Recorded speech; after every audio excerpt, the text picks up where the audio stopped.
Dudley. The Fat Controller stood on the platform. On the horizon, a colossal engine emerged from the setting sun. Its black paint was shabby, and its puffs were deep and hoarse. It groaned to a halt, a line of trucks trailing behind. "Good evening," greeted the Fat Controller. "You're the replacement goods engine, I presume?" "That is correct, sir," replied the engine. "The regular diesel derailed in the yard. Wasn't keeping a proper lookout. But you know how self-importance gets in the way of some engines," he finished with a wink. "Indeed I do," chuckled the Fat Controller knowingly. "What is your name?"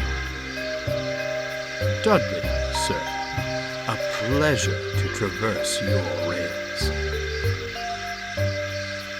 "Very good, Dudley. Please proceed to the shed. You will be in good company with my engines." "Thank you for your hospitality, sir. I wish you a pleasant evening," Dudley finished, puffing slowly away. The engines welcomed the newcomer warmly. Soon they were laughing and chatting like schoolchildren. "A pity my stay is but a temporary one," Dudley sighed. "You're blessed to have a controller who realizes your value. My days are numbered on the other railway." "A grim inevitability," shuddered Gordon. "Inevitable, my tender. We could change that," replied James. "Oh, I could never impose such a thing," insisted Dudley. "Besides," sighed Henry, "the Fat Controller's just purchased Oliver and—" "Ah, here's our other new acquisition now." Bear backed down next to Dudley. "Hello," he smiled. "I'm Bear. Lovely to meet you."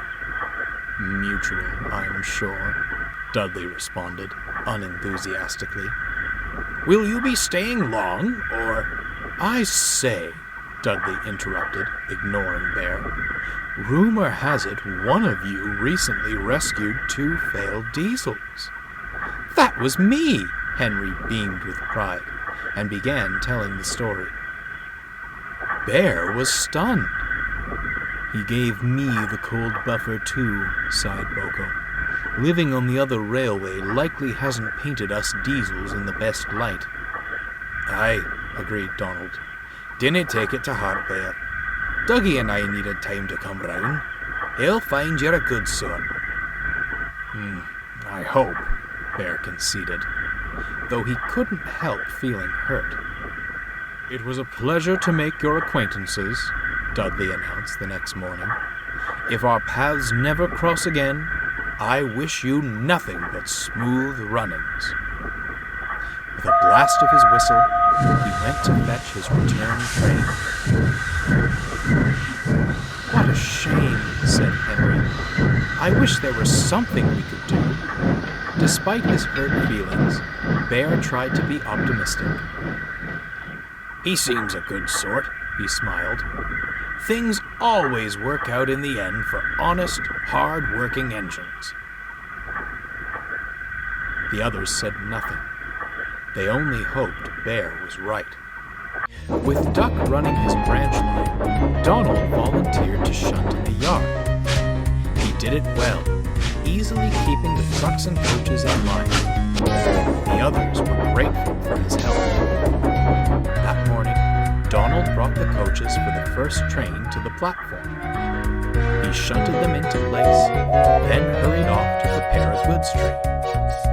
Before long, Henry came backing down into the station. He was looking forward to a run in the morning sunlight when...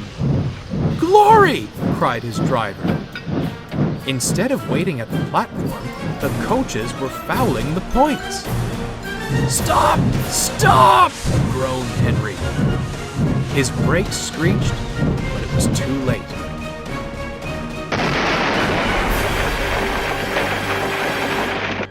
Henry's tender was derailed, resting crooked against the battered coaches. Their paint was scratched and their windows shattered. Both Henry and the coaches whimpered meekly. Soon, the Fat Controller arrived. Donald cleared away the unhurt coaches, while Dudley brought the cranes. "How on earth did this happen?" demanded the Fat Controller. "Can I say, sir?" replied Donald. "Yon coaches were at the platform when I left them." "I see. Some defect in the brakes, no doubt. I'm afraid it means a trip to the works for you, Henry. This puts us in an awkward position." "I'm sorry, sir," frowned Henry. "Excuse me, sir," smiled Dudley. "May I offer my assistance? I won't exactly be busy if I return to the other railway. Surely my controller could spare me to make up for Henry's absence." The Fat Controller smiled. "A splendid idea, Dudley. I'll make the arrangements right away. In the meantime, please take Henry to the works." Henry's tender was soon back on the rails. There, old boy," comforted Dudley. "You'll soon be right as rain, and I'll handle your trains with the utmost care." Henry smiled, but Donald watched Dudley with suspicion. What was he still doing here? He should have left ages ago. Strange. Very strange.